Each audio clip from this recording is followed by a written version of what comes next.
Bună tuturor! Vreți o idee de spray de dat pe haine sau pe lenjerie? O să ziceți că și voi adaptiv. L-am terminat de mult. Am mai făcut ulterior, după ce s-a terminat cu apă și blendul de adaptiv amestecat și m-am dat pe haine. Și m-a întrebat o prietenă, cum ai pus apă? Doar apă simplă? Că eu nu m-am gândit să-l prepar. Și zic, da, apă simplă, dar tocmai mi se terminase. Așa că, având în minte ce m-a întrebat ea, că doar apă, am zis, stai puțin, că eu am de la Plafar niște ape de diverse plante, nu aveam și de melisa, mai multe. Și zic, ce-ar fi să folosesc în loc de apă? Am Amelis Water, le aveam deja și am zis, hai să o folosesc pe asta. Și m-am apucat să-mi pun, inițial am vrut să-mi pun doar adaptiv, mi-am pus adaptiv și mi-am dat seama că am pus ultimele 35 de picături de adaptiv și mi se terminase. Și la 30 de mililitri am zis că e puțin, 35 de picături.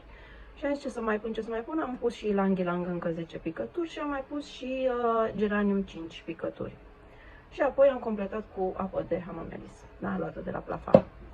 Am amestecat bine și pur și simplu dăm pe haine, da, nu pe piele.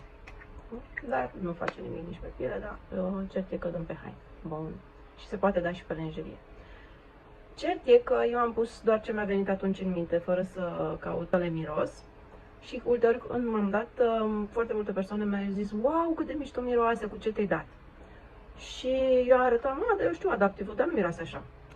Și zic, da, dar l-am combinat cu Ylang Ylang și cu geranium și apă de hamamelis. Deci, dacă vreți să vă faceți un spray de haine sau de lenjerie, adaptivul care pentru schimbări vă ajută să faceți față schimbărilor, Ylang Ylang uleiul copilului interior pentru stres și pentru când sunteți nefericiți, un geranium care este pentru inimă, frânte pentru persoanele neiubite, abandonate, neiertătoare.